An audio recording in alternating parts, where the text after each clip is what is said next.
कल हमने आपको गार्बेज कलेक्शन के बारे में बताया था कि इंटरनली कैसे जेवीएम गार्बेज कलेक्ट करता है। उसमें पहला पॉइंट था कि garbage collection is done via separate thread, जिसे हम एक गार्बेज कलेक्टर थ्रेड कहते हैं। और जब भी गार्बेज कलेक्टर थ्रेड को चलने का मौका मिलता है, वो जितनी भी थ्रेड्स हैं इस समय चल रही जेवीएम के प्रोग्राम के अंदर, नंबर कितने नाम 129 नंबर से ना तो बता रही, मैंने तो भेज दिया आपको अपनी 68 22 31 93 साल से लिए मैंने दो, तो मेरे पे फ्रंट वाली नहीं थी, मेरे पे चाहिए फ्रंट वाली डब्बा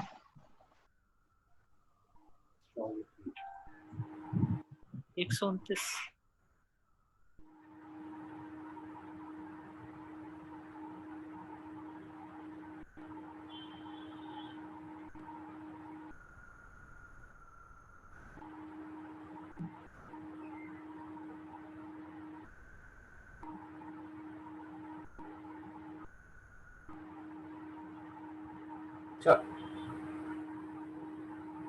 अब हम बात करते हैं गार्बेज कलेक्शन के बारे में। मैं आपसे कह रहा था कि गार्बेज कलेक्शन हमेशा एक सेपरेट थ्रेड के द्वारा की जाती है, जिसे हम गार्बेज कलेक्टर थ्रेड कहते हैं।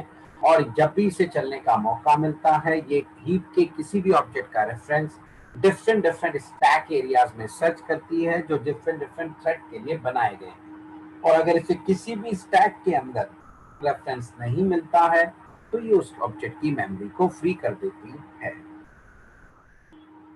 ठीक है साहब, आती है हमारी बात समझ में सबको अच्छे से। अब हम इसमें एक स्टेप आगे बढ़ाते हैं। देखो, अब थोड़ी सी रिक्वायरमेंट आई कि ऑब्जेक्ट को डिस्ट्रॉय करने से पहले हम किसी टास्क को परफॉर्म करना चाहते हैं कि भाई इससे पहले हमारी क्लास का कोई जवान शहीद हो, हमारे पास एक नोटिफिकेशन आ जाए कि भाई जवान इज गोइंग टू बी शहीद, सो दैट हम कुछ टास्क परफॉर्म कर सकें। भाई हमें पता लग जाए कि जवान शहीद होने वाला है, तो वहां उसकी हेल्प के लिए लोगों को भेज सकते हैं ना, पहले से नोटिफिकेशन आ जाए हमारे पास। तो बस ऐसी ही कुछ हमारी भी कहानी है। सी, हमने माइट बी पॉसिबल कि एक ऑब्जेक्ट के लिए कंस्ट्रक्टर, ऑब्जेक्ट के बनते ही जो मेथड चलता है आप सब जानते हैं, वो कंस्ट्रक्टर होता है। और हम उस ऑब्जेक्ट के लिए उस कंस्ट्रक्टर में बहुत सारे रिसोर्सेज को क्रिएट करते हैं। अब अगर वो ऑब्जेक्ट डिस्ट्रॉय हो रहा है, तो उससे रिलेटेड जो हमने रिसोर्सेज पैदा किए हैं, तो रूल ये कहता है कि उन्हें क्लोज कर देना चाहिए। तो हमने भी रिक्वायरमेंट आई कि जब जावा किसी भी क्लास के ऑब्जेक्ट को डिस्ट्रॉय करे, तो डिस्ट्रॉय करने से पहले एक बार प्रोग्रामर को नोटिफाई करे कि भाई I am gonna destroy this particular object. अगर at the time of destroying अगर कुछ काम करना है तो वो कर सके, यानी कि हम चाहते हैं वो रिसोर्सेज जो हमने उस ऑब्जेक्ट के लिए बनाए थे उन्हें फ्री कर सके। अब ऐसी कोई रिक्वायरमेंट आई, और जिसे अचीव किया जाता है प्रॉपरली किसके अंदर, वो C++ के अंदर। अगर आप में से किसी ने थोड़ी सी भी C++ पढ़ी है तो वहां पर एक कॉन्सेप्ट होता है डिस्ट्रक्टर। ऑब्जेक्ट के बनते ही चलने वाला पहला मेथड कौन सा होता है, कंस्ट्रक्टर। और ऑब्जेक्ट के डिस्ट्रॉय करने से पहले चलने वाला आखिरी मेथड होता है डिस्ट्रक्टर। और अक्सर हम डिस्ट्रक्टर में क्या करेंगे, जो रिसोर्सेज हमने क्रिएट किए थे उस ऑब्जेक्ट के लिए कंस्ट्रक्टर के अंदर, उन्हीं रिसोर्सेज को हम यहां पर फ्री करते हैं। ठीक है, आती है हमारी बात समझ में सबको अच्छे से। बट जावा में कोई डिस्ट्रक्टर नामक कॉन्सेप्ट नहीं होता। हाँ, बट डिस्ट्रक्टर वाला टास्क जावा में किया जा सकता है। कैसे कर सकते हैं, अब हम उस रिक्वायरमेंट को आपको बताते हैं अच्छे से। सुनो जरा, जब गार्बेज कलेक्टर थ्रेड किसी भी ऑब्जेक्ट को डिस्ट्रॉय करती है, जब गार्बेज कलेक्टर थ्रेड को एक ऑब्जेक्ट मिल जाता है जो अनरीचेबल है, जिसका किसी भी स्टैक में रेफरेंस नहीं है, तो उस ऑब्जेक्ट की मेमोरी को फ्री करने से पहले गार्बेज कलेक्टर थ्रेड उसी क्लास का एक मेथड कॉल करती है। ठीक, और ये मेथड हमारी जावा में किसी भी ऑब्जेक्ट पे चलने वाला आखिरी मेथड होता है, और फिर उस मेथड को प्रॉपर चलाने के बाद उस ऑब्जेक्ट की मेमोरी को फ्री कर दिया जाता है। आई रिपीट, जैसे ही गार्बेज कलेक्टर थ्रेड को कोई भी अनरीचेबल ऑब्जेक्ट मिलता है, उस अनरीचेबल ऑब्जेक्ट की मेमोरी को फ्री करने से पहले उसी ऑब्जेक्ट के ऊपर गार्बेज कलेक्टर थ्रेड को उसी क्लास का एक मेथड चलाना होता है, और जब वो मेथड सक्सेसफुली चल जाता है, देन गार्बेज कलेक्टर थ्रेड उस ऑब्जेक्ट की मेमोरी को फ्री करती है। ठीक है, अब देखो ये मेथड जेवीएम कॉल करता है, भाई गार्बेज कलेक्टर थ्रेड किसके अंदर से चल रही है, जेवीएम के, तो this method belongs to JVM. हमारा पर्सनल मेथड तो हो नहीं सकता क्योंकि उसके नाम तो जेवीएम को नहीं मालूम, पहला पॉइंट। दूसरा point, this method has to be present in every class of Java. ये मेथड जावा की हर क्लास में होना चाहिए साहब, क्योंकि जेवीएम हर क्लास के अलग अलग मेथड थोड़ा चलाएगा, वो हर क्लास में कॉमन ही मेथड चलाएगा। तो मतलब ये जावा की हर क्लास में मेथड होना चाहिए, और जावा की अगर आपको हर क्लास में कोई मेथड पहुंचाना है तो एक ही तरीका है, keep that method in object class, क्योंकि आपको इनहेरिटेंस में बहुत अच्छे से पढ़ा चुका हूं, जावा में हर क्लास की पेरेंट क्लास कौन होती है, ऑब्जेक्ट, और ये ऑब्जेक्ट क्लास का ही मेथड होता है जो कि जावा की हर क्लास में मौजूद है, और ऑब्जेक्ट क्लास ने इस मेथड का ब्लैंक इंप्लीमेंटेशन दे रखा है। तो ये मेथड आपकी क्लास में भी आ गया, और जब आपकी क्लास के किसी भी ऑब्जेक्ट की मेमोरी फ्री होती है तो फ्री करने से पहले ऑब्जेक्ट क्लास का मेथड चला दिया जाता है, विच डज नथिंग, क्योंकि पेरेंट वाला चला है, कुछ नहीं होता, उसे चलाने के बाद मेमोरी फ्री हो जाती है। लेकिन किंतु परंतु बट अगर आप ऑब्जेक्ट क्लास के इस मेथड को अपनी क्लास में ओवरराइड कर देते हैं तो फिर आप जानते हैं कि चाइल्ड के ऑब्जेक्ट से हमेशा प्रायोरिटी चाइल्ड के मेथड को ही मिलती है। तो जब आपकी क्लास के ऑब्जेक्ट की मेमोरी फ्री होगी तो उससे मेमोरी को फ्री करने से पहले जेवीएम ये सेम मेथड चलाएगा, बट इस बार वो आपकी क्लास का चलेगा, और आप अपने उसके अंदर सारे रिसोर्सेज को फ्री करने का कोड लिख सकते हो, और उसको चलाने के बाद आपकी ऑब्जेक्ट की मेमोरी फ्री कर दी जाती है। ऐसे होती है कहानी। ठीक है, बट ये जो मेथड है, हाँ, अब हमें ओवरराइड करना पड़ेगा अपनी क्लास के अंदर, और इस मेथड का नाम होता है फाइनलाइज। ठीक, और ये ऑब्जेक्ट क्लास में प्रोटेक्टेड होता है, इसको ओवरराइड करते वक्त हम बना लेते हैं पब्लिक। सो चलिए दिखाते हैं आपको हम इसे कैसे ओवरराइड करते हैं।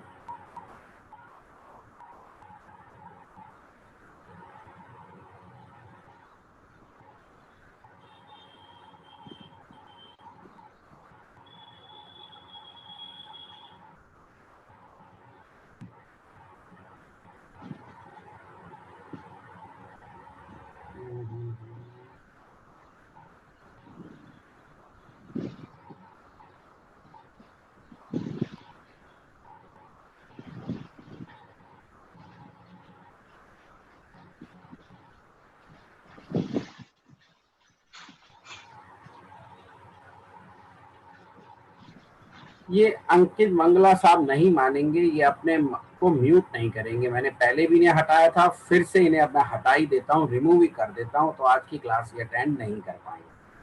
और एक बार अगर मैंने रिमूव कर दिया तो आप इस मीटिंग को दोबारा ज्वाइन भी नहीं कर सकते। मगर ये मंगला साहब को मंगल अच्छा ही नहीं लगता है, उन्हें अमंगल ज्यादा पसंद है। पहले भी इन्हें मैंने अभी वेटिंग में डाला था, फिर मैंने तरस खा के वापस बुला लिया, ये फिर शुरू हो गए।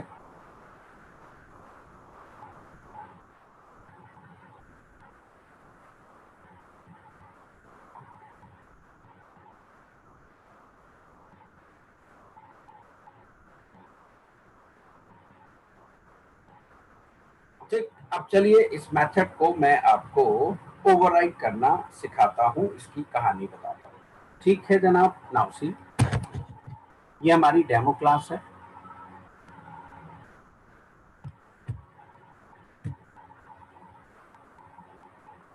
अब इसी क्लास के अंदर मैं अपने मेथड को ओवरराइड करूंगा। ये देखिए,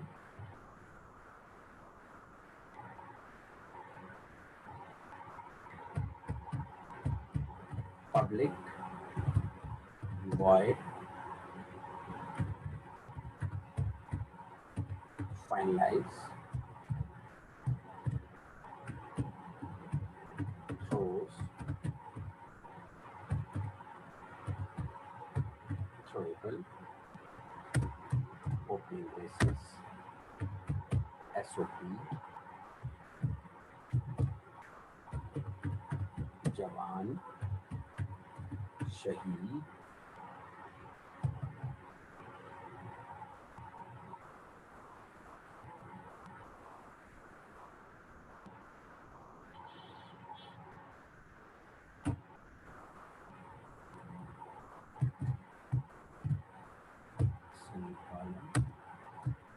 और ये हमने अपनी क्लास को यहाँ पर बंद कर दिया।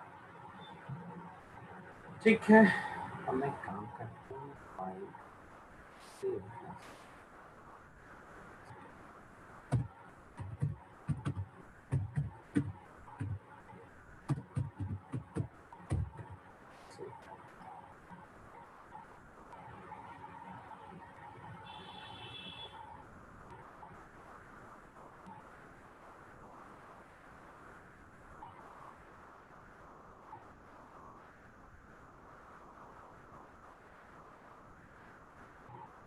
चलो, अब आप देख सकते हैं ये हमारी डेमो क्लास हो गई, उसके अंदर दो डाटा मेंबर हैं और ये मैंने ओवरराइड किया पब्लिक वॉइड फाइनलाइज। ये एक एक्सेप्शन थ्रोज करता है, इसके सामने लिखनी होती है तो वो नीचे आ गई थ्रोज थ्रोएबल। ये मैं आगे आपको पढ़ाऊंगा क्या होती है एक्सेप्शन। ABLE आना चाहिए था, थोड़ी सी गड़बड़ हो गई है तो हमें इसे रिमूव करके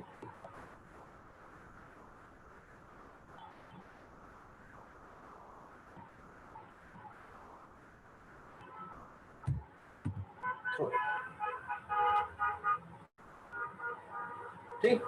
तो ये एक एक्सेप्शन क्लास का ऑब्जेक्ट थ्रो करता है, थ्रोएबल क्लास का। अब ये थ्रोस क्या, इसे छोड़ दो, इसकी जरूरत नहीं है अभी, हमने सिर्फ इसे ओवरराइड, नहीं भी ओवरराइड करोगे तो भी ये चलता है।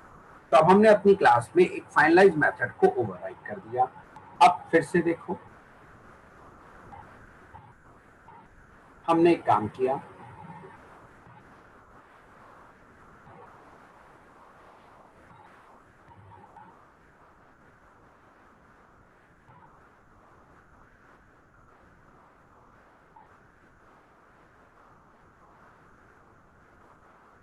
नाउ सी, हमने अपनी क्लास बनाई है और इसके मेन के अंदर से अपनी ही क्लास के शो मेथड को हमने कॉल कर दिया। गॉट इट बेटे? शो चलते ही पहला ऑब्जेक्ट बना D2, वो आ गया हीप में रेफरेंस स्टैक के अंदर, उसके अंदर से डिस्प्ले चला, डिस्प्ले के चलते ही एक और ऑब्जेक्ट बना D3, वो हीप में आ गया, रेफरेंस D3 में आ गया। ठीक है साहब, अब जैसे ही ये डिस्प्ले खत्म होगा, आप जानते हैं ये D3 मर जाएगा, फिर ये शो खत्म होगा, D2 मर जाएगा, और जब ये वापस आएगा मेन में तब तक दो ऑब्जेक्ट अनरीचेबल हो चुके हों। देख रहे हैं आप, मैंने दो ऑब्जेक्ट अनरीचेबल बना दिए, ये दोनों मेथड खत्म हो गए हैं। अब ये शो मेथड वापस आया मेन के अंदर, नीचे कंटिन्यू, जब यहाँ पे पहुंचेगा तब तक दो ऑब्जेक्ट अनरीचेबल हो चुके होंगे। तो आप नोटिस करेंगे हमारा JVM या तो D1 पे D2 पे फाइनलाइज चलता हुआ नजर आएगा, या D3 पे, या दोनों पे चलता हुआ नजर आना चाहिए, और हमें मैसेज मिलना चाहिए जवान शहीद। ठीक, क्योंकि अब हमने अपनी क्लास में इस फाइनलाइज मेथड को ओवरराइट कर दिया है। तो दो ऑब्जेक्ट अनरीचेबल भी बना दिए हमने अपनी क्लास के अदर क्लास के अंदर। जैसी मेन में कर्सर वापस आएगा after completing a show method, दो ऑब्जेक्ट अनरीचेबल हो चुके होंगे, तो दोनों पे चलता हुआ नजर आना चाहिए, या एटलीस्ट किसी एक पे तो चलता हुआ हमें नजर आना चाहिए ये मेथड। बट बैड लक, ये मेथड इतनी आसानी से किसी को भी चलता हुआ नजर नहीं आता है। बहुत कम लोगों को, बहुत रेयरली इस मेथड की आउटपुट नजर आती है। सब लोग इसे ओवरराइट तो करते हैं, मगर आउटपुट बहुत कम लोगों को इसकी नजर आती है, दिखती है। ठीक, अब ऐसा क्यों होता है, थोड़ा सा अब आपको ये भी समझाने की कोशिश करते हैं।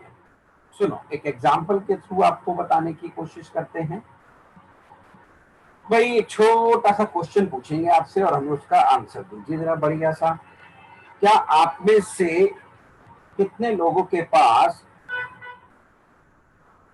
आप में से कितने लोगों के पास मोबाइल का प्रीपेड कनेक्शन है बेटा? किसी के पास प्रीपेड कनेक्शन?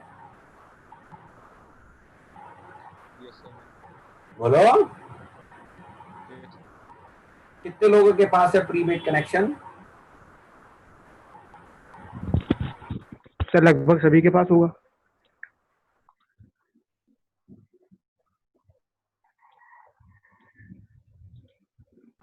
लगभग सभी के पास प्रीपेड है। चलो ये तो बहुत ही अच्छी बात है भाई।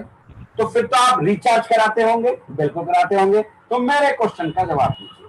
मान लिया आपके मोबाइल में बैलेंस है 50 रुपीज, क्या आप में से कोई रिचार्ज कराना पसंद करेगा? अगर बैलेंस 50 रुपीज है तो नहीं सर। नहीं करेंगे। गुड। अगर 25 रुपए बैलेंस हो तो? तब भी नहीं सर। तब भी नहीं। Very nice. 12.5 रुपए हो तो? तब भी नहीं सर। तब भी नहीं करेंगे। ओके। 6.25 रुपए हो तो? जब तक जीरो ना हो जाए तब तक नहीं करेंगे सर। सुनता तो जा, पहले मेरी बात सुन, अपनी आगे ना बढ़। ये बता, 6.25 रुपए में रिचार्ज कराएगा नहीं कराएगा कोई? या एक ही नहीं आदमी है करा- तुम्हारे बैच में और कोई आदमी नहीं है? यही बोल रहा है बेचारा गरीब आदमी। सर नहीं करवाएंगे सर। चलो। और 3.25 रुपए हो तो? नहीं करवाएंगे सर। Very nice. 1.5 रुपए हो तो? नहीं 1.5 करवाएंगे रुपए सर। बैलेंस नहीं कराएंगे। चलो। 75 पैसे हो तो? नहीं कराएंगे सर। 35 पैसे? नहीं सर। 17.5 पैसे? तब सोच सकते हैं सर। सोच सकते हैं, हाँ या ना? सोच सकते हैं। नहीं कराएंगे या नहीं कराएंगे? नहीं कराएंगे सर। चलिए साहब, कुल मिला के 0 बैलेंस। Yes sir. करा ले। एक 0 बैलेंस पे करा लेंगे, यानी कि आप भारतीय नहीं हैं। You are not Indian. इस आंसर से ये साबित होता है कि आप भारत देश के नागरिक नहीं हैं। आप किसी और से हमारे देश में घुसपैठ करके आए हैं। हो सकता है नेपाल से आए हो सकता है कहीं और से आए, क्योंकि जो भारतीय नागरिक है वो 0 पे कभी रिचार्ज नहीं कराता। वो पहले लोन भी ले लेता है, और लोन के पैसे भी जब खत्म हो जाते हैं तब वो रिचार्ज कराता है। क्योंकि हम भारतीयों को बिल्कुल आखिरी मोमेंट पे काम करने की आदत है। जब तक पानी नाक तक नहीं आ जाता तब तक हम काम नहीं करते। बिजली का बिल जमा करना 10 दिन है, फिर 5 दिन है, फिर आखिरी दिन आया जब कटने की नौबत आ गई तब जमा करने भागते, बिल्कुल लास्ट मोमेंट पे। बस the same thing happening with the JVM also. जब तक जेवीएम को ये रियलाइज नहीं होता कि हीप में अब सफिशिएंट मेमोरी नहीं बची है अनदर ऑब्जेक्ट को देने के लिए, तब तक वो गार्बेज कलेक्टर थ्रेड को परेशान नहीं करता है। ठीक। और अभी तो मात्र आपने 2 ऑब्जेक्ट अनरीचेबल सारे बनाए हैं। Plenty of objects are there, अब can be created in a heap. अभी तो बहुत सारे ऑब्जेक्ट्स के लिए मेमोरी बची हुई है, तो वो अननेसेसरी गार्बेज कलेक्टर थ्रेड को परेशान नहीं करेगा। और जब वो नहीं चलेगी तो मेमोरी भी फ्री नहीं होगी। और इसके पीछे रीजन भी है, इसलिए हम कहते हैं garbage collector thread is a low priority thread, क्योंकि garbage collector process is a very heavy weight process, it's a very time taking process. और अगर ये चल जाता है तो आपका प्रोग्राम पूरी तरह से रुक जाएगा जब तक कि वो आप पूरी तरह से मेमोरी फ्री ना कर दे। तो फिर आपकी टास्क नहीं होगी, आपकी वाली थ्रेड नहीं चलेगी, इससे आपके प्रोग्राम की परफॉर्मेंस डिग्रेड हो जाती है। ठीक है। तो garbage collection process is a very very heavy process, इसलिए बड़े सोच समझ के इसे जेवीएम चलाता है। इसलिए इसकी थ्रेड को कहा जाता है it's a low priority thread. जब कुछ काम ना हो तब इसे चलाओ, वरना प्रायोरिटी पहले अदर थ्रेड्स को दो भाई, जिनका काम जरूरी है। जब बिल्कुल ना कुछ हो तो इसे चलाओ, क्योंकि it's a very time taking job. ये आपके प्रोग्राम की परफॉर्मेंस को डिग्रेड करता है। इसलिए जब तक जेवीएम को नहीं लगता कि हीप में सफिशिएंट मेमोरी नहीं है तब तक वो गार्बेज कलेक्टर थ्रेड को स्टार्ट नहीं करता बेटे। And that is the reason कि अक्सर ये फाइनलाइज मेथड हमें चलता हुआ नजर नहीं आता है। ठीक। अब या तो मैं बहुत सारे ऑब्जेक्ट बनाऊं अपने प्रोग्राम में, 4-5 घंटे के लिए प्रोग्राम चलाऊं, फिर उन्हें नीचे पर बनाऊं, तो शायद चलता हुआ नजर। अभी तो 2 ही ऑब्जेक्ट और ये प्रोग्राम चलेगा कितनी देर? 2 सेकंड के लिए प्रोग्राम चलेगा, प्रोग्राम खुद ही मर जाएगा, खुद ही मेमोरी फ्री हो जाएगी। तो जेवीएम कह रहे हैं खुद ही मरने वाला है तो मुझे मारने की क्या जरूरत है? 90 साल के आदमी को गोली मार के खून का इल्जाम क्यों ले रहे हो भाई? वो तो वैसे ही टपक जाएगा 6 महीने में, पर खून तो खून है अगर उसे मार दिया तो। बस बिल्कुल ऐसी ही कहानी यहाँ पर होती है, and that is the reason कि ये मेथड इतनी इजीली चलता हुआ नजर नहीं आता है। अब देख लो मैंने 2 ऑब्जेक्ट अनरीचेबल बना भी दिए हैं, और उसके बाद जब ये वापस आएगा आप डिट्टो, अगर यही कॉन्सेप्ट मेरा यही प्रोग्राम अगर आप प्रैक्टिस करोगे तो आपको कहीं भी फाइनलाइज चलता हुआ नहीं नजर आने वाला। 2 ही तो ऑब्जेक्ट है, नहीं तो बहुत मेमोरी पड़ी है हमारी। ठीक, हाँ, एंड दूसरा important part, you can not force the JVM to run a garbage collector thread. आप कभी भी जेवीएम को फोर्स नहीं कर सकते हैं गार्बेज कलेक्टर थ्रेड को चलाने के लिए, कभी नहीं फोर्स कर सकते। It's up to the JVM, उसकी मर्जी है चलाए ना चलाए। हाँ, फोर्स तो नहीं कर सकते, but we can send a request to the JVM to run a garbage collector thread, और उसके लिए हमें 2 मेथड दिए गए हैं। एक है सिस्टम क्लास का मेथड,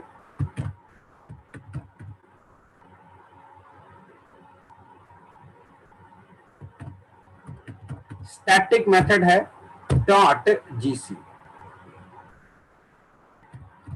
ये देखिए, या तो आप इसे चला दीजिए, और हमारे पास एक और लैंग पैकेज के अंदर क्लास पड़ी है रन टाइम, आप उसका भी जीसी चला सकते हैं। दोनों में से कोई भी यूज कर सकते हैं।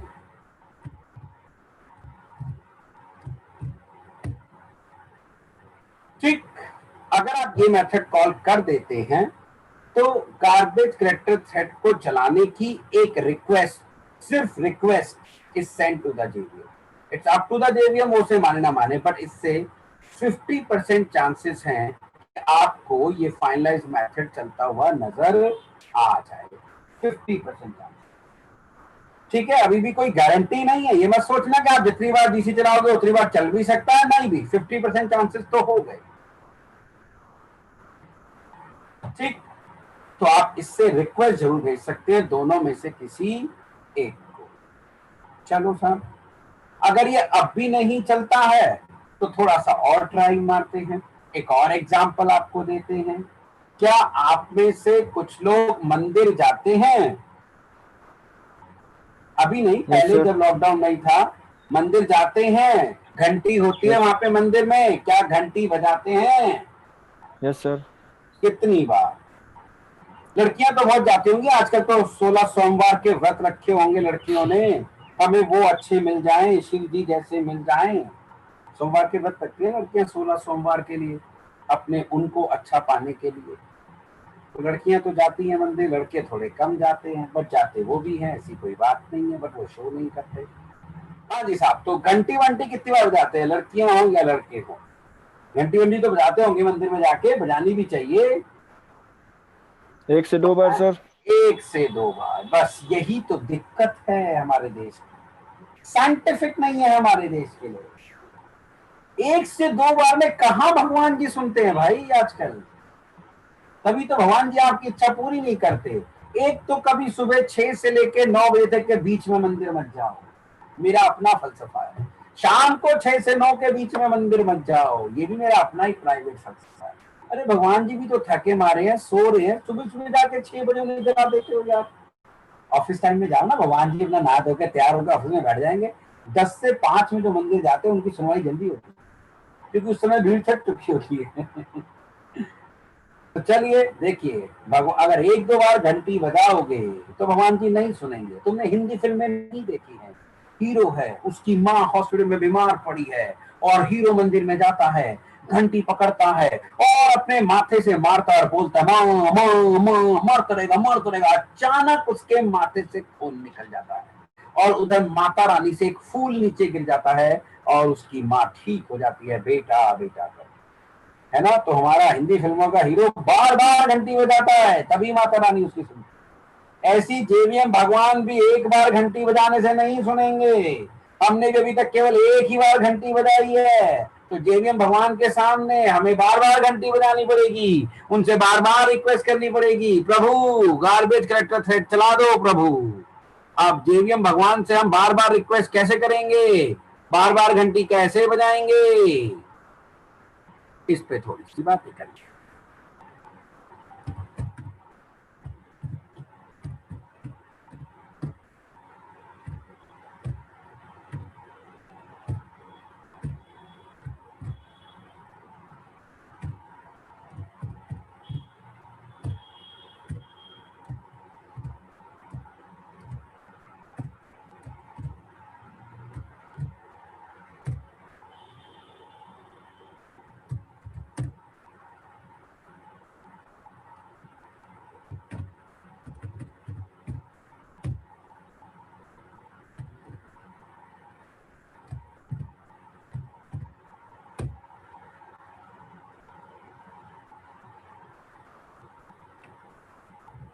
ये लीजिएगा।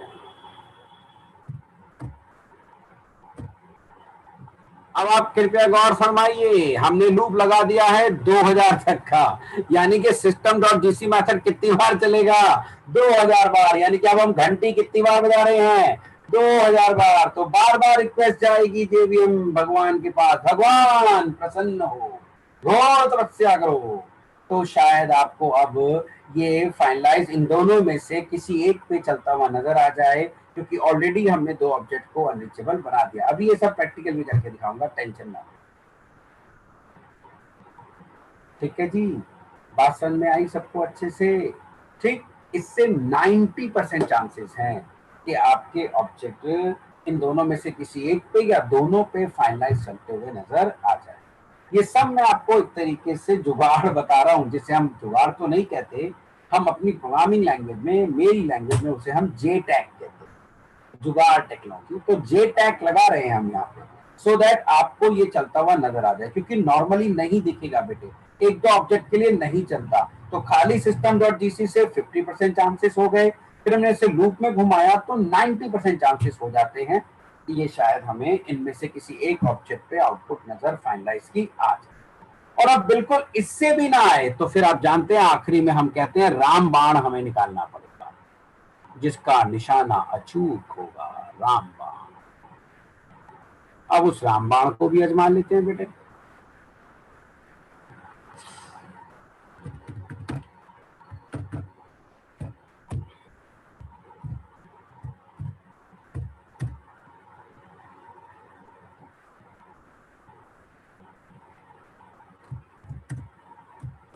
हाँ जी साहब, अब देखिए हमने लूप के अंदर ही डेमो क्लास के ऑब्जेक्ट बना दिए, वो भी एनोनिमस। लूप कितनी बार चलेगा? 2000 टाइम्स। तो एनोनिमस ऑब्जेक्ट भी डेमो क्लास के कितने बन गए? 2000 टाइम्स। 2000 ऑब्जेक्ट्स क्रिएट हो गए, और इतने सारे ऑब्जेक्ट वो हीप में नहीं रख सकता दीदी। अब तो उसे गार्बेज कलेक्टर थ्रेड चलानी ही पड़ेगी। इससे 99.99% चांसेस हैं आपके गार्बेज कलेक्टर थ्रेड चलेंगे। 100 मैं कभी नहीं कहूंगा, 100 कभी नहीं कहेंगे, हम फोर्स नहीं कर सकते, हम सिर्फ रिक्वेस्ट कर रहे हैं। तो ये 3 तरीके मैंने आपको बताने की कोशिश करी, जिनके थ्रू अगर पहले से ना सिस्टम डॉट जीसी से चल जाए तो वेल एंड गुड, नहीं तो जीसी को लूप में घुमा दो, उससे भी चांसेस होते हैं। और ये तब भी ना चले तो फिर ये तो है ही रामबाण 99.99, क्योंकि इतने सारे ऑब्जेक्ट बना दिए लूप में, भाई सारे एनोनिमस ऑब्जेक्ट बनते हैं अनरीचेबल हो जाएगा। तो अब 2000 ऑब्जेक्ट हीप में कैसे रखेगा जेवीएम? उसे मेमोरी साफ करनी ही पड़ेगी। तो दिस इज द वे आप इसे चला के देख सकते हैं। सो आई होप हमारी बात समझ में आ गई होगी आप सबको अच्छे से, कैसे हम फाइनलाइज मेथड को ओवरराइड कर सकते हैं। बस यही एक काम हम अपने इस गार्बेज कलेक्शन टॉपिक में प्रैक्टिस में कर सकते थे। अब ये भी खत्म हो गया, अब एक नई चीज आपको सिखाता हूं। Now this finalized method has been deprecated. This finalized method has been deprecated. अब ये finalized method deprecate हो गया है। तो आज एक नया वर्ड आपने मेरे मुंह से सुना बेटा, deprecated method। ठीक है, deprecated method। अब इसके बारे में बात करते हैं। देखो ऑलमोस्ट हर साल अब हमारा जावा नए नए वर्जन लॉन्च करता है, उसमें नई नई क्लासेस, उसमें नए नए मेथड्स को लॉन्च करता रहता है, कोई दिक्कत वाली बात नहीं है। अब जब सन माइक्रो सिस्टम हमें कोई भी वर्जन देता है या कल उसमें मेथड्स भी देता है, तो हम उन मेथड्स को फिर अपनी रियल टाइम एप्लीकेशन बनाते वक्त यूज करते हैं। तो आप जानते हैं उन्हें मेथड्स को रिलीज करने से पहले सन माइक्रो सिस्टम जरूर उनकी टेस्टिंग करता होगा। 100% एक एक मेथड को टेस्ट करने के बाद ही रिलीज किया जाता है। बट कभी भी कोई भी कंपनी अपने प्रोडक्ट को उतने सिनेरियो में टेस्ट नहीं कर सकती जितने सिनेरियो में ये यूज होगा। ठीक, वो कितनी कंडीशन सोचते हैं, लेकिन यूज करने वाले तो करोड़ों लोग हैं ना, पता नहीं उस टॉपिक को या उस प्रोडक्ट को किस किस सिचुएशन में यूज करेंगे। और अक्सर वो कोशिश करते हैं जो मेन सिचुएशन है उसमें तो टेस्ट करेंगे। ऐसे ही जावा के जितने भी मेथड्स हैं या क्लासेस हैं, आफ्टर टेस्टिंग ही किसी वर्जन में रिलीज की जाती है। बट कुछ मेथड्स तब भी ऐसे आ जाते हैं जो पर्टिकुलर सिनेरियोज में या तो रॉन्ग रिजल्ट देते हैं या फेल हो जाते हैं। कुछ मेथड्स अक्सर ऐसे आ जाते हैं। तो फिर प्रोग्रामर्स क्या करते हैं, सन माइक्रो सिस्टम या ऑरेकल को एक रिपोर्ट सेंड करते हैं कि this particular method is creating this problem in this particular scenario, और कंपनी उसे चेक करती है कि हाँ सच में यार ये मेथड तो इस सिनेरियो में कहीं ना कहीं फेल हो रहा है। तो वो लोग क्या करते हैं, उसके नेक्स्ट वर्जन में, उस टेक्नोलॉजी जावा के नेक्स्ट वर्जन के अंदर उस मेथड का कोई ना कोई ऑल्टरनेट देते हैं, प्लस इस वाले मेथड को डेप्रिकेट कर देते हैं पुराने वाले को। डेप्रिकेट का मतलब रिमूव नहीं, अभी भी है चलेगा ये, लेकिन डेप्रिकेट का मतलब होता है अब अगर आप अपने प्रोग्राम में कोई भी deprecated method, class, interface use करते हैं तो कंपाइलर आपको वार्न करेगा, you are using a deprecate method, it is going to be removed in a future release, so stop using it. तो वो इमीडिएट उसको रिमूव नहीं करते नेक्स्ट वर्जन में, जबकि उसका ऑल्टरनेट दे दिया। पता है वो ऐसा क्यों नहीं करते, क्योंकि अगर वो इमीडिएटली उसे रिमूव कर देंगे नेक्स्ट वर्जन में, क्योंकि ऑल्टरनेट तो उन्होंने प्रोवाइड करा दिया है, तो इससे उन्हें एक नुकसान हो जाएगा। ठीक, क्या नुकसान होगा, जिन्होंने पुराने सॉफ्टवेयर के अंदर, जिन्होंने पुराने सॉफ्टवेयर में अपना प्रोजेक्ट बनाया होगा, वो कभी भी नए वर्जन में फिर उसे एग्जीक्यूट नहीं कर पाएंगे, क्योंकि नए वर्जन में वो मेथड नहीं है और पुराने वर्जन में था, उन्होंने अपने सॉफ्टवेयर में उसको यूज कर रखा था। That is the main thing. इसलिए वो 4-5 वर्जन तक उसको डेप्रिकेट रखते हैं, यूजर की हैबिट छुड़वा देते हैं कि वो इस मेथड को यूज करना बंद कर दे, और फाइनली उसके बाद उसे सक्सेसफुली रिमूव कर देते हैं, जिससे प्रॉब्लम ना आए। क्योंकि इमीडिएट नेक्स्ट वर्जन में अगर वो उसे रिमूव करेंगे इमीडिएटली, तो किसी का ओल्डर वर्जन में बना सॉफ्टवेयर फिर न्यूअर वर्जन में एग्जीक्यूट नहीं हो पाएगा, क्योंकि वहां आपने वो मेथड ही हटा दिया और उसने ओल्डर में उसे यूज कर रखा है। तो बहुत सारे ऐसे मेथड्स आते हैं जो कुछ प्रॉब्लम क्रिएट करते हैं, तो उन्हें वो डेप्रिकेट कर देता है और फिर आने वाले 4-5 वर्जन बाद उन्हें पूरी तरह से रिमूव कर देता है। ठीक, तो इंटरव्यू में काफी पूछा जाता है, why this method has been deprecated, what is the problem they were facing in this method and what is the alternate। ठीक है, तो फाइनलाइज मेथड जेडीके 9 में डेप्रिकेट हो गया है, अभी भी डेप्रिकेटेड है, अभी तक रिमूव नहीं किया है, 14 तक भी 5-6 वर्जन तक लेके चलते हैं। ठीक, अब इसको डेप्रिकेट क्यों किया गया, एक तो गार्बेज कलेक्शन प्रोसेस ऑलरेडी पहले से बहुत स्लो होता था, ऊपर से उस प्रोसेस के ऊपर इन्हें फाइनलाइज मेथड भी चलाना पड़ता था, और आप उसमें कई सारी लाइनों का कोड लिख देते थे, तो परफॉर्मेंस और ज्यादा डिग्रेड हो जाती थी।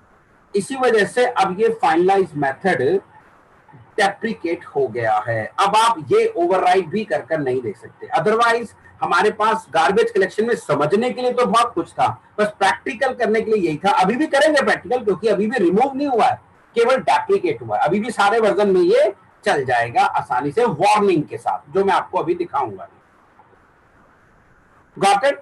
तो इसे हम डेप्रिकेटेड मेथड कहते हैं। तो इस तरीके से फाइनलाइज को ओवरराइड करके आप उसकी आउटपुट चेक कर सकते हैं। अब इस फाइनलाइज मेथड पे एक इंटरव्यू क्वेश्चन पूछा जाता था, कायदा तो बनता अब नहीं पूछा जाना चाहिए क्योंकि अब ये डेप्रिकेट हो गया, बट स्टिल अभी भी क्योंकि रिमूव नहीं हुआ है दे कैन आस्क, तो आप उनसे लड़ तो सकते नहीं। ठीक है साहब, क्वेश्चन क्या था, क्वेश्चन लिखिए, बड़ा इंपॉर्टेंट क्वेश्चन है, लिखिए। Can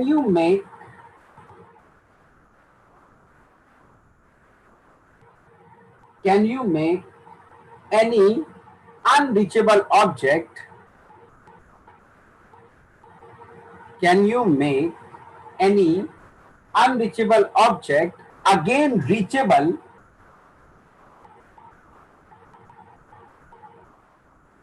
before the garbage collection is done on that object?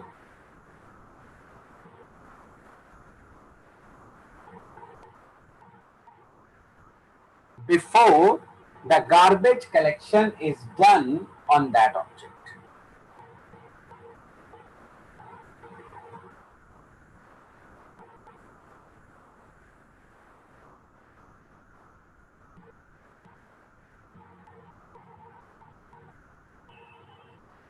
ठीक, अब इसका मतलब समझिए भाई, एक ऑब्जेक्ट अनरीचेबल हो चुका है, आपसे उसका रेफरेंस आईडी लॉस्ट हो चुका है। अब इससे पहले कि गार्बेज कलेक्टर थ्रेड इसकी मेमोरी फ्री करे, गार्बेज कलेक्टर यमराज इसे उठा के ले जाए, क्या आप किसी तरीके से इसका रेफरेंस वापस ला सकते हैं अपने प्रोग्राम में? क्या इसे आप वापस रीचेबल बना सकते हैं? जैसा हम कहते हैं सावित्री आंटी ने किया था। अगर आपने सावित्री आंटी का नाम सुना हो, उनके हस्बैंड साहब थे सत्यवान, और सत्यवान जी टपक गए थे और यमराज जी उन्हें लेने आए। तो सावित्री आंटी अटक गई, मैं तो इसे नहीं ले जाने दूंगी। अंकल बोले, बेटा देखिए तो विधि का विधान है, जो टपक जाता है उसे तो मैं ऊपर लेके जाता ही जाता हूँ। आंटी ने कहा, भाड़ में गया विधि का विधान, मैं तो ना ले जान दूं इसे। अब आंटी जिद पे अड़ गई। तो यमराज अंकल ने कहा, ठीक है, मुझसे तुम अपनी कोई एक इच्छा पूरी करवा लो और उसके बाद मुझे इसे ले जाने दो। तो आंटी जी चतुर चालाक थी। आंटी जी ने अंकल जी से कहा, भगवान मुझे आशीर्वाद दो, सदा सौभाग्यवती भवा। यमराज जी चौड़े हो गए, बोल दिया यमराज जी ने तथास्तु, और ये आशीर्वाद दे दिया। अब जब सत्यवान को ले जाने लगे तो सावित्री आंटी अड़ गई, महाराज अगर यही मर गया तो मैं सौभाग्यवती कैसे रहूंगी। अब यमराज जी फंस गए भाई। अब एक बार वरदान दे दिया तो दे दिया, एक बार कमिटमेंट कर दी तो कर दी, फिर तो यमराज जी अपने आप की भी नहीं सुनते हैं और उन्हें अपने कमिटमेंट को पूरा करना पड़ा और सत्यवान को जिंदा छोड़ना पड़ा। बस ऐसा ही कुछ हम भी चाहते हैं कि इससे पहले के गार्बेज कलेक्टर यमराज हमारे ऑब्जेक्ट की मेमोरी को फ्री कर दे, क्या हम उसे वापस रीचेबल बना सकते हैं? क्योंकि अगर एक बार रेफरेंस उसका वापस हमारे पास आ गया, फिर गार्बेज कलेक्टर थ्रेड उसे छू भी नहीं सकता। तो क्या ऐसा किया जा सकता है या नहीं? Yes, it is possible. अगर आपको मेरा कॉन्सेप्ट याद हो, मैंने अभी सिखाया कि मान लिया D1 के ऊपर, let us suppose D2 D3 दो ऑब्जेक्ट हैं जो अनरीचेबल है इस समय। मान लिया D2 के ऊपर फाइनलाइज चलाया गया, तो D2 पे फाइनलाइज चलाओगे तो D2 एक ऑब्जेक्ट है और फाइनलाइज एक इंस्टेंस मेथड है। और आपको मैंने बड़े अच्छे सिखाया, जब इंस्टेंस मेथड किसी ऑब्जेक्ट पे चलाते हो तो उसी ऑब्जेक्ट का रेफरेंस इंस्टेंस मेथड में दिस के रूप में मिल जाता है। तो हम एक काम करते हैं, यहाँ पे इसी क्लास में अपनी क्लास का एक स्टैटिक वेरिएबल डिफाइन करते हैं, एस स्टैटिक डेमो जेड, और यहां पर लिख देते हैं z is equal to this semicolon. अब जैसे क्लास लोड होगी, हमारी क्लास का एक वेरिएबल पैदा हो जाएगा और ये एक ही बार पैदा होगा क्योंकि स्टैटिक है। अब D2 या D3 इनमें से अगर किसी पे भी फाइनलाइज चला तो उसका रेफरेंस दिस में आएगा और दिस से जेड में आ जाएगा और जेड से हमारे क्लास लेवल पे पहुंच जाएगा। और जैसे ही फाइनलाइज खत्म होगा उसका रेफरेंस हमारे पास वापस आ चुका होगा और अब गार्बेज कलेक्टर थ्रेड उसकी मेमोरी फ्री नहीं कर पाएगा। तो इस तरीके से आप एक ऑब्जेक्ट को वापस कैसे बना सकते हैं, रीचेबल। लेकिन अब मान लिया D3 पे फाइनलाइज चला तो इस बार दिस में रेफरेंस किसका आएगा, D3 पे, तो जेड में किसका रेफरेंस चला जाएगा, D3 का। पहले था D2 का, D2 का ओवरराइट हो गया, D2 फिर से अनरीचेबल हो गया। अब D2 फिर से अनरीचेबल हो गया, वो D2 पे फिर से फाइनलाइज चलाएगा, वो वापस फिर जेड में चला जाएगा। इस तरीके से तो भाई आपकी क्लास के कभी ऑब्जेक्ट की मेमोरी डिस्ट्रॉय नहीं होगी, वो तो अजर अमर हो जाएंगे, वो तो अमृत पी लेंगे। और इसी प्रॉब्लम के सॉल्यूशन के लिए एक रूल बना दिया गया कि फाइनलाइज मेथड को किसी भी ऑब्जेक्ट पर उसकी लाइफ साइकिल में सिर्फ एक ही बार चलाया जाएगा। अब मान लिया पहली बार D2 पे फाइनलाइज चला, आपने उसका रेफरेंस जेड में रख लिया। अब सेकंड टाइम जब D2 अनरीचेबल होगा तो इसकी मेमोरी को बिना फाइनलाइज मेथड चलाए ही डिस्ट्रॉय कर दिया जाएगा। सो याद रखना, finalize method is executed only once and only once in the life cycle of any object। एक ऑब्जेक्ट की लाइफ साइकिल में फाइनलाइज मेथड सिर्फ और सिर्फ एक ही बार चलता है। वैसे तो अब ये सारी कहानियां खत्म हो जाती हैं क्योंकि मेथड अब ये डेप्रिकेट हो चुका है, अब हम इसे ओवरराइट करेंगे ही नहीं, ये आगे वाले वर्जन में रिमूव ही कर दिया जाएगा। बट स्टिल क्योंकि अभी डेप्रिकेटेड है तो आपसे क्वेश्चन पूछा जा सकता है, पर अच्छे लोगों को अभी पूछना नहीं चाहिए क्योंकि ये डेप्रिकेट हो चुका है 9। आगे साहब हमारी कहानी समझ में सबको अच्छे से कि कैसे होती है हमारी गार्बेज कलेक्शन बैकग्राउंड में और कैसे आप अपने ऑब्जेक्ट्स के डिस्ट्रॉय होने पर भी कुछ रिसोर्सेज को फ्री कर सकते हो और कैसे फाइनलाइज को चला के देख सकते हो। ठीक, तो अगर ये नोट डाउन हो गया हो तो क्लोज कर दूं, क्लोज हो गया सबका? Yes sir. चलो हो गया तो क्लोज कर देते हैं। डन। ये देखिए साहब, मैंने ये पॉइंट्स कुछ लिख भी दिए हैं। Automatic garbage collection is done in a background by a low priority thread, मैंने पढ़ाया। The garbage collector calls the class destructor method finalize if defined and then freeze the memory. The method system.gc and runtime suggests that the Java virtual machine to recycle unused object. Only the JVM decide when to run the GC. You can only suggest. Finalize method is guaranteed to run once and only once before the garbage collector deletes an object. ये एक object की life cycle में सिर्फ एक ही बार चलेगा। The garbage collector makes no guarantee, हो सकता फाइनलाइज में नेवर रन, ये कभी ना चले। और you can uninitialize an object for GC from with in a finalize method, मतलब जिसके थ्रू आप उसका रेफरेंस वापस ला सकते हैं। Got it? जरा इसे चला के देख लीजिए, जरा जल्दी से इसे कर लीजिए, नोट डाउन कर लीजिए जरा इसे।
Done sir.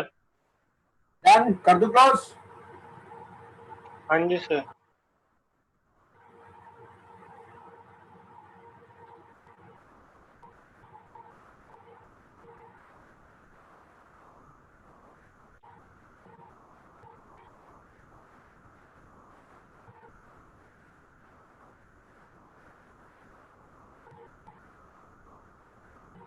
अब देखो जावा 8 से इस मेमोरी मैनेजमेंट के अंदर एक बहुत बड़ा चेंज किया गया। ठीक है, जावा 8 तक हीप मेमोरी एरिया के 3 सेक्शन होते थे, young generation memory area, all generation memory area और एक था पर्म जनरेशन मेमोरी एरिया। ये 3 होते थे। और ये जो पर्म जनरेशन मेमोरी एरिया है, आप जितने भी फाइनल कांस्टेंट बनाते हैं वो सब यहाँ डिफाइन होते थे, जितनी आप क्लासेस लोड करते हो वो यहाँ पे आया करते। ठीक, तो 3 टाइप के मेमोरी एरिया थे आपके पास तब जेडीके 1.7 तक। ठीक, कौन कौन से, जरा पहले मैं उन्हें आपको अच्छे से दिखाता हूँ।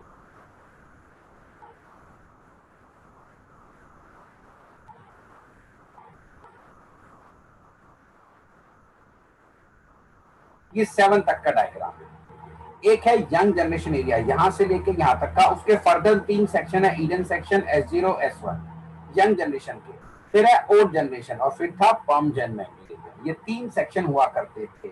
ये कुछ जावा टूल के स्विचेस हैं जिनसे आप इनका साइज खुद भी डिसाइड कर सकते हो, पर्म जन को कितना साइज मिलेगा या यंग जनरेशन को कितना मिलेगा या ऑन को। जब पहले आपके ऑब्जेक्ट्स आते हैं तो इसमें आते हैं, फिर वो यहां से इसमें ट्रांसफर होते हैं, इसे कहते हैं माइनर जीसी। और जब ये भरने लगता है तो इसमें, और ये भरने लगता है यहाँ, और जब ये भरने लगता है तब माइनर मेजर जीसी होता है, इसकी परमानेंट उसे डिस्ट्रॉय कर दिया जाता है। जैसे आपके घर के अंदर कोई चीज अगर कोई खराब हो गई तो पहले वो स्टोर रूम में जाएगी, स्टोर रूम से बाहर कहीं बरामदे में, और उसके बाद जब बिल्कुल ही उस जगह उसकी जरूरत पड़ेगी तो वो घर से बाहर निकाल दी। ठीक, और ये जो पर्मनेंट मेमोरी एरिया है, इसी के अंदर आपकी क्लासेस वगैरह लोड होती हैं, सारे फाइनल वेरिएबल कांस्टेंट इसी में आते हैं। हमारी एक इंटर्न स्ट्रिंग होती है जो मैं आगे पढ़ाऊंगा, वो भी यही मेमोरी लेती है। तो अक्सर क्या होता था जावा में, इस पर्मनेंट मेमोरी एरिया की वजह से, परमानेंट जनरेशन मेमोरी एरिया कहते हैं, अक्सर आउट ऑफ मेमोरी एरर आ जाती थी अगर आप अननेसेसरी बहुत सारी क्लासेस को मेमोरी में लोड कर देते थे। तो बस इस पर्मनेंट मेमोरी एरिया की वजह से आउट ऑफ मेमोरी एरिया आने के चांसेस होते थे जावा में जेडीके 7 तक रन टाइम। ऑब्जेक्ट की वजह से नहीं, इस पर्मनेंट मेमोरी एरिया की वजह से। तो जेडीके 8 में ये पर्मनेंट मेमोरी एरिया पूरी तरह से रिमूव कर दिया गया है। अब हीप के 2 ही सेक्शन रह गए, उसकी जगह इंट्रोड्यूस किया इन्होंने मेटा स्पेस मेमोरी एरिया। और ये मेटा स्पेस का साइज आप देख सकते हैं, ये सीधा रैम में जाके साइज ले लेगा और अब आपकी सारी क्लासेस रैम में लोड होती है। तो अगर आप बहुत सारी अननेसेसरी क्लासेस लोड होते हैं तो ऑटोमेटिकली इसका साइज ग्रो हो जाता है जब तक कि पूरी रैम ही ना भर जाए। अब सारा जहां हमारा, तो पर्मनेंट मेमोरी एरिया की वजह से जो पहले आउट ऑफ मेमोरी एरर आया करती थी, अब वो पूरी तरह से रिमूव कर दी गई है फ्रॉम जेडीके 1.8। ठीक है, आती है हमारी बात समझ में। पहले ऐसे 3 सेक्शन थे, अब सिर्फ 2 सेक्शन रह गए हैं पर्मनेंट मेमोरी एरिया के। ठीक, तो पहले जरा इसे बना लीजिए, फिर मैं आपको वो 2 सेक्शन दिखाता हूं और मेटा स्पेस की।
ओके बेटा,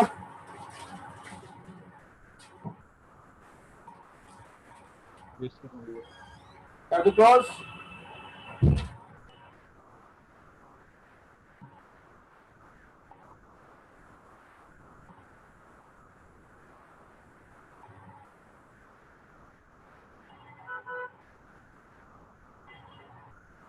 हाँ जी सर कर दो।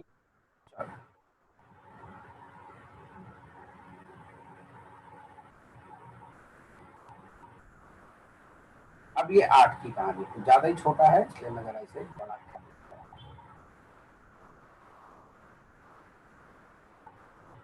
चलिए देखिए, ये लिखा है जावा 8 मेमोरी मैनेजमेंट, यहाँ लिखा है प्री जावा 8, थोड़ा सा ब्लर हो रहा है, ठीक। और ये है जावा 8, प्री जावा 8, ये native memory, this is what RAM, native memory हमेशा रैम होती है बेटा।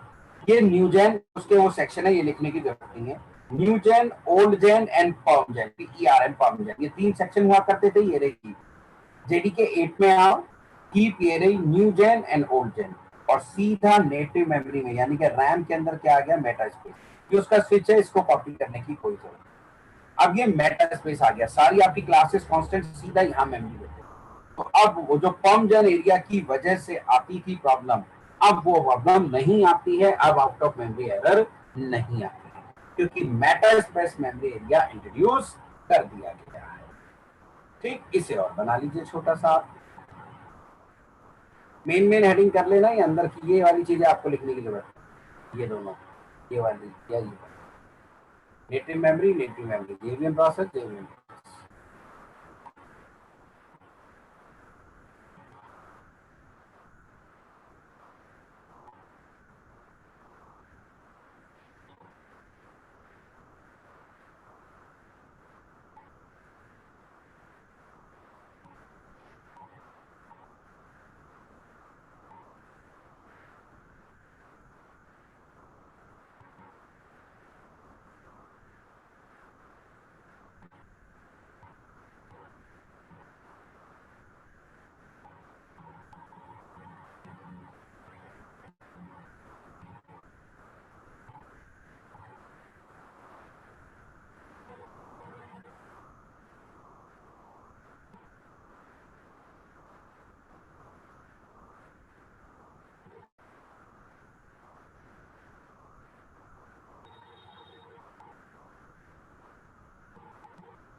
सर हो गया?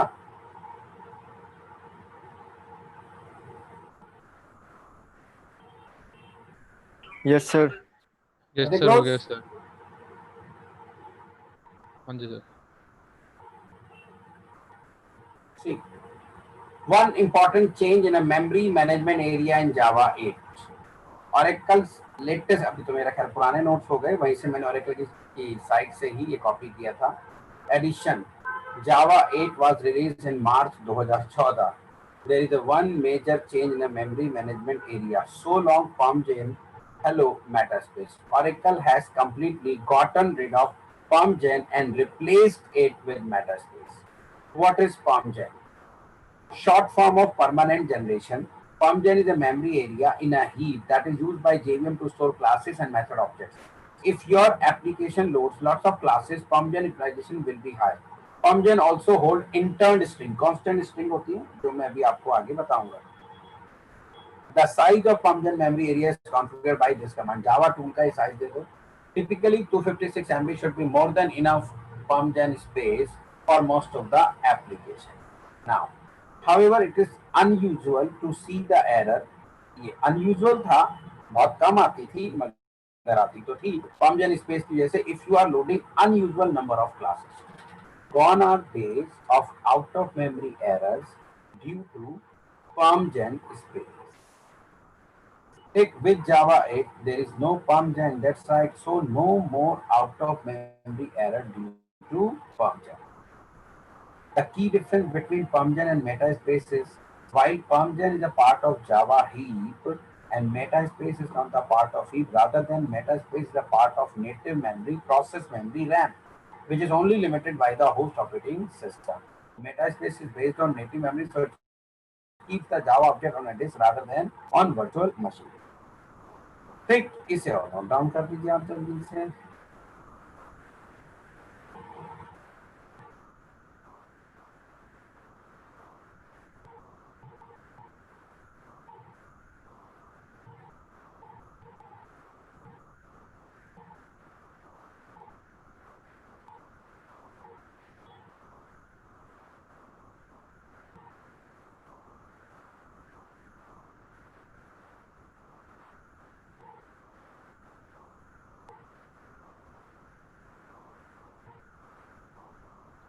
इसको लिखना है सर? हाँ जी, लिखना है.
स्क्रॉल डाउन करिएगा सर।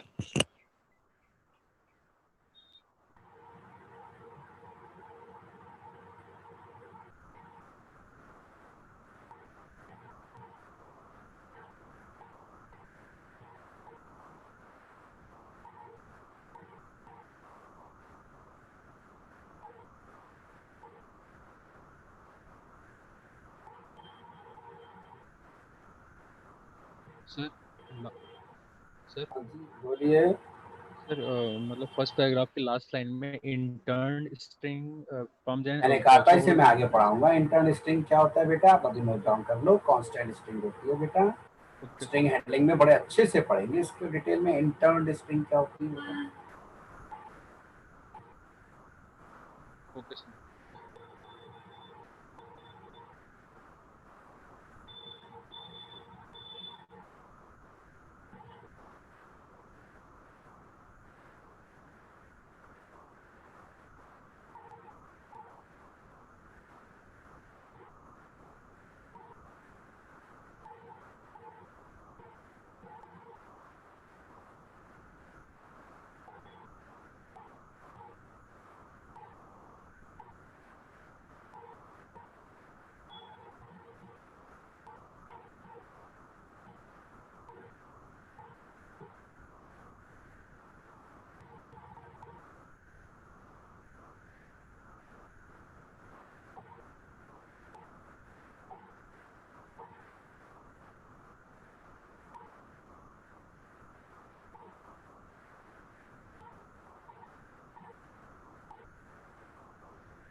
डन कर दे क्लोज।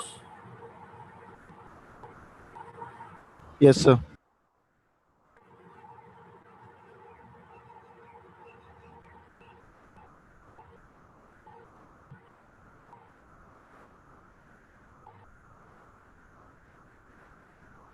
चलिए अब मैं आपको फाइनलाइज मेथड को रन करते हुए दिखाता हूं और आपको हीप का साइज भी फाइंड आउट करना सिखाता हूं। ये देखो मैंने एक डाटा मेंबर लिया है 12, अब इसको यूज करेंगे। एक फाइनलाइज मेथड है थ्रोज थ्रोएबल और ये इसके अंदर देखिए आउटपुट फाइनलाइज मेथड। अब हमने रन टाइम नाम की हमारे पास एक क्लास जो लैंग पैकेज में है। जैसे ही बेटे आप जावा का एक प्रोग्राम चलाते हो तो जेवीएम अपने आप एक रन टाइम क्लास का एक ऑब्जेक्ट बना देता है जो पूरे प्रोग्राम को रिप्रेजेंट करता है। और ये जो रन टाइम क्लास है ना हमारी जावा और जेवीएम के बीच में एज ए मीडिएटर का काम करती है। हमें रन टाइम पे जेवीएम से जो भी इंफॉर्मेशन चाहिए होती है हम इस क्लास की हेल्प से ले आते हैं। तो जैसे इस प्रोग्राम का ये प्रोग्राम चलेगा हमारी जावा का रन टाइम क्लास का एक ऑब्जेक्ट जेवीएम बना देगा। उस ऑब्जेक्ट को हम फैच करते हैं इसी क्लास के स्टैटिक मेथड और ये ऑब्जेक्ट का रेफरेंस हमारे पास आ गया। फिर रन टाइम क्लास का मेथड है टोटल मेमोरी, ये आपको बताएगा हीप की टोटल मेमोरी, इसे डिवाइड कर देंगे तो वो एमबी में आ जाएगी। और अगर फ्री मेमोरी इसे डिवाइड करेंगे अदरवाइज वो नंबर ऑफ बाइट्स में बताता है तो ये भी पता लग जाएगा। ठीक, अब हमने अपनी क्लास का एक ऑब्जेक्ट बनाया। ठीक है, हमारी क्लास का ऑब्जेक्ट बनते ही एक्स पैदा हो गया होगा और फिर हमने आप देख रहे हैं फाइनलाइज मेथड को यहाँ पर एक्सप्लिसिटली कॉल करने की कोशिश करें। और ये भी एक इंटरव्यू क्वेश्चन है जो पूछा जाता है कि अगर हम फाइनलाइज मेथड को एक्सप्लिसिटली कॉल कर देंगे तो क्या होगा। कुछ नहीं होता बेटे। अब मैं आपको एक और शानदार चीज समझाता हूँ कि फाइनलाइज मेथड को अगर हम एक्सप्लिसिटली कॉल करते हैं तो ये नॉर्मली एग्जीक्यूट होता है जैसे आपने एक क्लास के अंदर से उस क्लास का ऑब्जेक्ट बना के मेथड कॉल किया। इवन जब जेवीएम भी इसे कॉल करता है, जेवीएम भी इसे जब कॉल करता है तो भी फाइनलाइज मेथड कुछ खास नहीं करता, ये नॉर्मली ही एग्जीक्यूट होता है। अक्सर ये गलतफहमी लोगों को हो जाती है कि finalize method is responsible, finalize method is responsible for destroying an object. No, not at all. Finalize method के प्रॉपरली चलने के बाद ऑब्जेक्ट को डिस्ट्रॉय किया जाता है। ठीक, अब जब जेवीएम फाइनलाइज मेथड चलाता है तो उसको चलाने के बाद ऑब्जेक्ट को डिस्ट्रॉय करता है और जब हम फाइनलाइज चला रहे हैं तो हमने डिस्ट्रॉय नहीं किया। तो फाइनलाइज मेथड खुद इटसेल्फ रिस्पांसिबल नहीं होता किसी भी ऑब्जेक्ट को डिस्ट्रॉय करने के लिए। याद रखना, चाहे आप इसे कॉल करें चाहे इसे जेवीएम कॉल करें, इट एग्जीक्यूट्स नॉर्मली। बस जेवीएम इसको चलाने के बाद ऑब्जेक्ट को डिस्ट्रॉय कर देता है, हमने डिस्ट्रॉय किया नहीं तो हम अभी भी ऑब्जेक्ट को यूज कर रहे हैं। तो इसलिए मैंने यहाँ फाइनली को भी एक्सप्लिसिटली आपको कॉल करके दिखा दिया।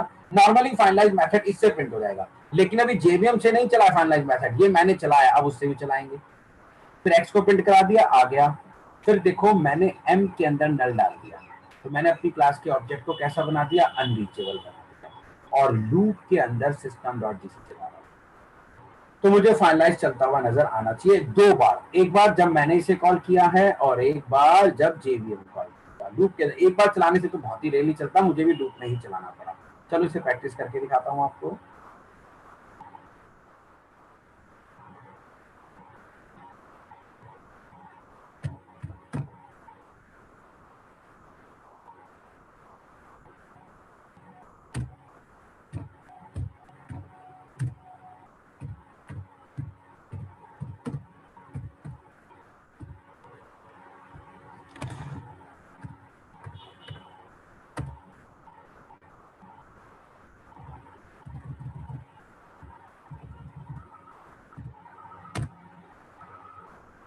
चला, देख रहे हैं अभी लूप में घूम रहा है वो।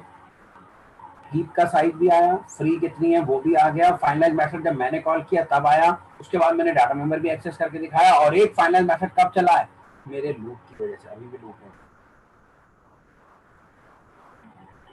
ठीक है, अब हम आपको अनरीचेबल बना के दिखाते हैं एक ऑब्जेक्ट को, अनरीचेबल को रीचेबल फाइनलाइज के। ये देखो हमने अपनी क्लास का एक वेरिएबल z1 डिफाइन कर दिया, फिर वही x में 12 फाइनलाइज मेथड और इसमें वैल्यू असाइन कर रहे हैं और अब मेन में आ रहे हैं। अब ध्यान से देखना, मैंने अपनी क्लास का ऑब्जेक्ट बना दिया, हमारी क्लास का ऑब्जेक्ट बनने का मतलब x पैदा हो गया। ऑब्जेक्ट बनाने के बाद मैंने उसमें नल चला दिया। नल चलाने के बाद मैंने उसकी गार्बेज कलेक्ट भी करा दी और आप देखना फाइनलाइज चलता हुआ नजर आएगा। और ये किसके ऊपर चलाएगा? एम के ऊपर, और उनका रेफरेंस किस में आ चुका होगा? Z1 में, जबकि Z1 में बाय डिफॉल्ट अभी क्या होगा? नल पड़ा होगा। अगर इस Z1 से x की वैल्यू 12 प्रिंट हो गई, मतलब काम हो चुका है, रेफरेंस आ चुका है। अब देखो इसको जीसी को चलाने से वो क्या हो गया? उसकी गार्बेज कलेक्ट हो गई, होने से पहले उसने फाइनलाइज चलाया और M वाला रेफरेंस Z1 में आ गया। और जैसे ही Z1 में आ गया, मैंने X को प्रिंट कराया, उसने क्या प्रिंट कर दिया बेटे? उसने प्रिंट कर दिया 12। Got it? इवन मैं इसको यहाँ पे इनहेरिट नहीं, यहाँ नहीं डिफाइन करता, यहाँ छोड़ देता हूँ। बाय डिफॉल्ट तो 0 ले गई, अब मैं यहाँ डाल देता हूँ इसमें m dot x equal to 30। तो m के लिए x की वैल्यू कितनी थी? 30। उसे नल कर दिया, उसके बाद उसकी गार्बेज कलेक्ट कराई, उससे चला होगा फाइनलाइज, और ये 30 अब Z1। अगर अब Z1 में जो रेफरेंस आया उसने x की वैल्यू 30 प्रिंट कर दी, इसका मतलब ये m वाली थी, यानी कि m वाले का रेफरेंस वापस इसके थ्रू किसमें आ चुका है? Z1 के थ्रू आ चुका है। और फिर मैंने इसको प्रिंट कराया, इसने बकायदा 30 प्रिंट करना है, फिर इसे नल करूंगा और दोबारा से जीसी चलाऊंगा। अब देखना फाइनलाइज नहीं चलेगा, क्योंकि ऑब्जेक्ट तो एक ही है, सिर्फ रेफरेंस तो दो थे, पहले एम में रेफरेंस था, फिर Z1 में आ गया। तो उसकी लाइफ साइकिल में केवल और केवल एक ही बार फाइनलाइज चलेगा। तो एक ऑब्जेक्ट बनाया मैंने इस पूरे प्रोग्राम में, ठीक। फिर उसकी गार्बेज कलेक्ट करवाई, पहले उसको अनरीचेबल किया, फिर उसकी गार्बेज कलेक्ट करवाई, उससे पहले उसका रेफरेंस Z1 में रख लिया, फिर Z1 से उसके डाटा मेंबर को बकायदा प्रिंट करके दिखाया, फिर Z1 को भी मैंने अनरीचेबल बना दिया और दोबारा से उसकी गार्बेज कलेक्ट कराई। अब बिना फाइनलाइज चलाए ही उसकी मेमोरी फ्री कर दी जाएगी।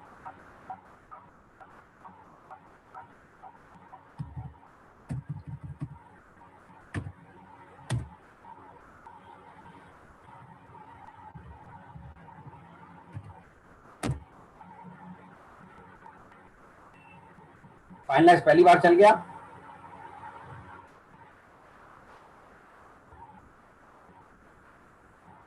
अभी लूप से बाहर आने से सारी आउटपुट आएगी। 30 आ गया Z1 के थ्रू, यानी कि M1 का रेफरेंस Z1 में जा चुका था। अब सेकंड टाइम जब Z1 को नल किया, ये दूसरा लूप शुरू हो गया और अब फाइनलाइज नहीं चलेगा, यानी कि मैंने बकायदा फाइनलाइज मेथड के थ्रू एक ऑब्जेक्ट को वापस आपको रीचेबल बना के दिखाया और साथ साथ फिर उसे दोबारा जब उसकी मेमोरी फ्री करी तो आपको ये भी दिखाया कि तब फाइनलाइज नहीं चला। ठीक, कर लीजिए कॉपी जितना हो सकता है।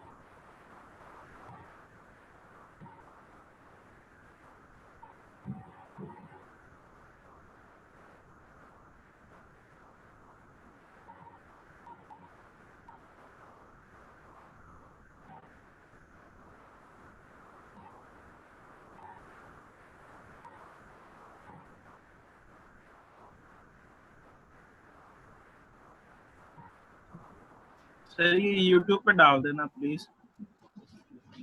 उस पे डाल देना, क्यों आज वाली वीडियो से थोड़ा डाल देंगे? रिवीजन की। सर टाइम कम है, स्क्रीनशॉट ले लूं क्या, फिर कॉपी पे नोट डाउन कर लूंगा। नोट डाउन कर लो भाई, जितना हो रहा ज्यादा अच्छा है। Okay sir.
गया?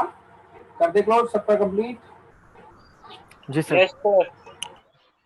चलो बाकी फिर मंडे कराएंगे आप। Thank you sir.